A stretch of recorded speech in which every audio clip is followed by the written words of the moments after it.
கற்றது உலகளவாகவும் கல்லாதது கைமண்ணளவாகவும் இருக்கட்டும். Hello everyone, எல்லாரும் எப்படி இருக்கீங்க? நல்லா இருக்கீங்களா? இன்னைக்கு நம்ம பார்க்க போகிற டாபிக் மொபைல் ரிலேட்டடாக பார்க்க போகிறோம். நீங்கள் மொபைல் ரிலேட்டடாக மொபைல் ரிப்பேர் பண்ணுற கோர்ஸ் முடிச்சிருக்கீங்களா? நான் அதெல்லாம் முடித்தேன், பட் இருந்தாலும் இதில் எனக்கு எக்ஸ்போஷர் இல்லை, அதனால் வேறு ஜாப் பண்ணிகிட்ருக்கேன் அப்படின்னு ஃபீல் பண்ணுறீங்களா? அண்ட் உங்கள் வீட்டில் ஏதாவது ஒரு மூலையில் ஒரு ஸ்மார்ட் ஃபோனோ இல்லைனா ஒரு லேப்டாப்போ அன்யூஸ்டாக, அதாவது யூஸே பண்ணாமல் இருக்கா? நீங்கள் சிலர்லாம் இப்போ யூஸ் பண்ணுற மொபைலுக்கு முன்னாடி யூஸ் பண்ண மொபைல் மெமரிஸாக கூட எடுத்து வச்சுருப்பீங்க. அந்த மாதிரி ஏதாவது மொபைல்ஸ்னால் எடுத்து வச்சுருக்கீங்களா? கவலையப்படாதீங்க, அதுக்கு பின்னாடி இருக்கிற ஒரு மிகப்பெரிய வேர்ல்டு மார்க்கெட் பற்றி தான் இன்றைக்கி நம்ம பேச போகிறோம். என் வீட்டில் இருக்கிற மொபைலுக்கும் வேர்ல்டு மார்க்கெட்டுக்கும் என்ன சம்மந்தம்னு கேட்டிங்கன்னா சம்மந்தம் இருக்குது. அதை தான் இன்றைக்கி நம்ம பேச போகிறோம். ஸோ ஃபர்ஸ்ட் விஷயம் என்ன அப்படின்னு பார்த்தா, கிட்டத்தட்ட நம்ம இந்தியாவில் எவ்வளவு அன்யூஸ்டு மொபைல்ஸ் அன்யூஸ்டு டிவைசஸ் இருக்குன்னு தெரியுங்களா? கிட்டத்தட்ட 20.6 crores, அதாவது 20.6 crores கிட்ட எலக்ட்ரானிக் டிவைஸ் அன்யூஸ்டாக நம்ம இந்தியாவில் இருக்குது அப்படின்னு ஒரு ஆய்வறிக்கையில் சொல்கிறாங்க. அண்ட் எல்லாத்துக்கும் மேலே 2035 இந்த அன்யூஸ்டு மொபைல்ஸ் எல்லாத்தையும் வச்சு ஒரு மிகப்பெரிய மார்க்கெட்டிங், ஒரு மிகப்பெரிய பிஸ்னஸ் பண்ணால் கிட்டத்தட்ட 20 பில்லியன் கிட்ட இன்கம்மை ஜென்ரேட் பண்ண முடியும் அப்படின்னு நம்ம சொல்லியிருக்காங்க. வித் ஹெல்ப் ஆஃப் கவர்மெண்ட்டோடைய ஹெல்ப்போட 20 பில்லியன் கிட்ட எடுக்க முடியும். அண்ட் கவர்மெண்ட்டோட ஹெல்ப் இல்லாமல் 6 பில்லியன் கிட்ட எடுக்க முடியும், இன்கம் ஜென்ரேட் பண்ண முடியும் அப்படின்ற மாதிரி ஒரு பக்கம் ஒரு ரிப்போர்ட் சொல்லியிருக்காங்க. எந்த ரிப்போர்ட் அப்படின்னு பார்த்தீங்கன்னா ICEA அப்படின்ற, அதாவது இந்தியன் செல்லுலார் எலக்ட்ரானிக் அசோசியேஷன் அப்படிங்கிற ஒரு அசோசியேஷனில் அந்த ரிப்போர்ட் எடுத்துகிட்டு வந்திருக்காங்க. அண்ட் எல்லாத்துக்கும் மேலே நம்ம எதுக்கு இதை பேசிகிட்டு இருக்கோம் அப்படின்னு பார்த்தீங்கன்னா ரீசைக்ளிங் ப்ராசஸ். இந்த ரீசைக்ளிங் ப்ராசஸ் பற்றி தான் இன்றைக்கி நம்ம பேசுகிறோம். ரீசைக்ளிங்னா என்ன அப்படின்னு பார்த்தா, இந்தியாவை தவிர மற்ற கண்ட்ரீஸ் எல்லாத்துலேயுமே நீங்கள் ஒரு மொபைல் ஃபோன் வாங்குறாங்க அப்படின்னும் போது அந்த மொபைல் ஃபோனை ஒரு தடவை யூஸ் பண்ணிவிட்டு அந்த மொபைல் ஃபோன் அடுத்த அப்டேட்ஸ் வரும்போது, இல்லை அடுத்தடுத்த ட்ரெண்டிங்காக மொபைல்ஸ் வரும்போது இந்த மொபைலில் ரீப்ளேஸ்மெண்ட் போட்டுட்டு, இல்லை ரீப்ளேஸ்மெண்ட் போட்டுட்டு வேறு மொபைல் வாங்கிட்டு போயிட்டே இருந்துருவாங்க. பட் இந்தியாவில் அப்படி கிடையாது.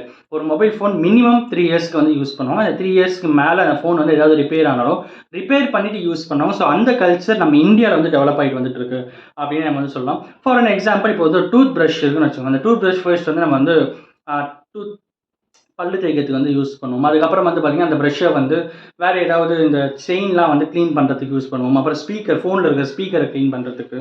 ஸோ இந்த மாதிரி விஷயங்களுக்குலாம் அந்த டூத் ப்ரஷ்ஷை யூஸ் பண்ணுவோம். அதாவது ஒரு ஃபோனை ஒரு ப்ரஷ்ஷை நம்ம மற்ற வேரியஸ் திங்ஸ் எல்லாமே அந்த யூஸ் பண்ணுற மாதிரி அந்த ஒரு மைண்ட் செட் நம்மக்கிட்ட இருக்கிறது ஒரு மிகப்பெரிய ஹெல்ப்ஃபுல்லாக இருக்குது வேர்ல்டு ட்ரேடில் அப்படின்னு சொல்லிட்டு சொல்கிறாங்க.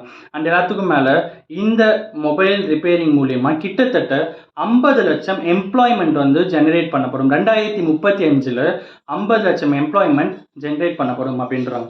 எதனால் அப்படின்னு பார்த்தா, வேர்ல்டு வைடில் ஒரு மொபைல் ஃபோனை ரிப்பேர் பண்ணுற காஸ்ட் இந்தியாவில் தான் கம்மி.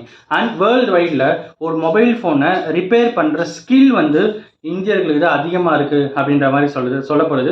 அண்ட் சொல்ல முடியாது, 2035 நிறைய கண்ட்ரீஸில் நம்மளுடைய இந்தியன்ஸ் மொபைல் ஃபோன் ரிப்பேர் பண்ணுற ஒரு பர்டிகுலர் ஃபீல்டில் இருந்தாலும் ஆச்சரியப்படுறதுக்கு இல்லை. எல்லா இடத்துலையுமே டிமாண்ட் அதிகமாகிட்டே வந்துருக்கு. சரி, இவ்வளோ பேசுகிற எதனால் அந்த டிமாண்ட் இன்க்ரீஸ் ஆகுது? வீடியோ ஸ்டார்டிங்கில் வீட்டில் இருக்கிற மொபைல் ஃபோனுக்கும் எக்ஸ்போர்ட் இம்போர்ட்டுக்கும் வேர்ல்டு எக்கனாமிக்கும் பேசி அது என்ன சம்மந்தம் அப்படின்னு கேட்டால், ஒரு ஃபோன் தயாரிக்கிறதுக்கு 14 பார்ட்ஸ் முக்கியமான 14 பார்ட்ஸ் தேவைப்படுது. அந்த 14 பார்ட்ஸுமே ரொம்ப ரொம்ப எங்கேயுமே இல்லாத மாதிரி இம்போர்ட் பண்ணி தான் அந்த ஃபோனை ப்ராசஸ் பண்ணுறோம். அந்த ஃபோனை ப்ராசஸ் பண்ணுறதுக்கு இம்போர்ட்டில் வரும்போது அந்நிய செலாவணி அப்படிங்கிறது செலவாகும். அப்படின் போது இந்தியாவுக்கு கிட்டத்தட்ட ஒரு 30% கிட்ட ஒரு $200 to $300 பில்லியன் கிட்ட வேர்ல்டு ட்ரேட் பண்ணிட்டு இருக்கும்போது அதில் ஒரு 30% கிட்ட எலக்ட்ரானிக் டிவைசஸ்க்கு மட்டும் ஒரு வருஷத்துக்கு நம்ம செலவு பண்ணிட்டு இருக்கோம். அப்படி இருக்கும்போது இப்போ ஒரு ஃபோன் இருக்குது அப்படின்னா அந்த ஃபோனை நம்ம ரீசைக்கிள் பண்ணுறோம். ஒரு ஃபோனை யூஸ் பண்ண ஃபோனை திரும்பியும் நம்ம வேற ஒருத்தருக்கு விற்கிறோம், இல்லைனா அந்த ஃபோனை ரிப்பேர் பண்ணி நம்மளே யூஸ் பண்ணுறோம் அப்படின்னும் போது அங்கே அந்த இம்போர்ட் அப்படிங்கிறது குறையும். எப்படி குறையும் அப்படின்னு கேட்டிங்கன்னா, இப்போ ஒரு எக்ஸாம்பிள், ஒரு வீடு, இன்னொரு வீடு, ஓகேங்களா? 2 வீடு இருக்குது. ஒரு வீட்டில் 4 பேர் இருக்காங்க, இன்னொரு வீட்லையும் 4 பேர் இருக்காங்க. இந்த இன்னொரு வீட்டில் இருக்கவங்க மொபைல் ஃபோன் விற்கிறதுக்கு ரெடியாக இருக்காங்க, ஓகேங்களா? Foreign country. இந்த இன்னொரு வீடு இருக்குது பார்த்தீங்களா, அந்த வீட்டில் ஒரு 3 பேர்கிட்ட ஃபோன் இருக்குது. அந்த 3 பேர்கிட்ட 4 ஃபோன் இருக்குது, ஓகேங்களா? ஆனால் வீட்டில் இருக்கிறவங்க 4 பேர்.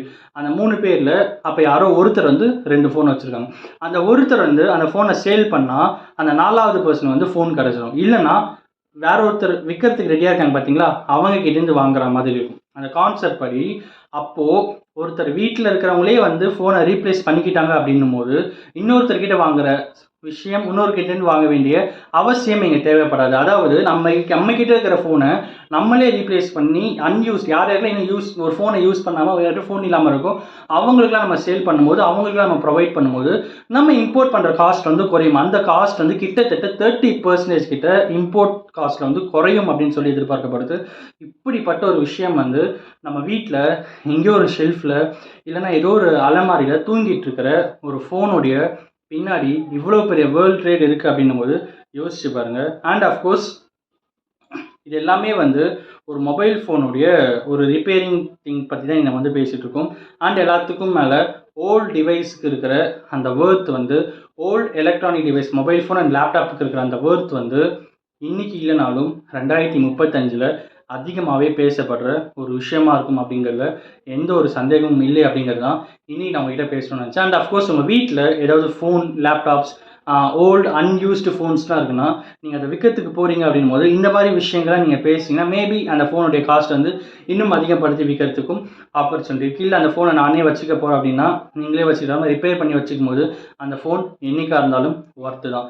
ஸோ இது மூலயமா மொபைல் ஃபோனோட டெப்ரிசியேஷன் ஸ்லைட்லி குறையறதுக்கு, அதாவது டெப்ரிசியேஷன் பெர்சன்டேஜ் ஸ்லைட்லி குறையறதுக்கு வாய்ப்பு இருக்குது அப்படின்னு சொல்லலாம். இன்றைக்கி இதை உங்கள்கிட்ட ஷேர் பண்ணுறேன். அண்ட் அஃப்கோர்ஸ் இந்த வீடியோ நான் ஒருத்தருக்கு நாலேஜ் இருக்குன்னு சொல்லிட்டு நான் நம்புகிறேன். Thank you so much.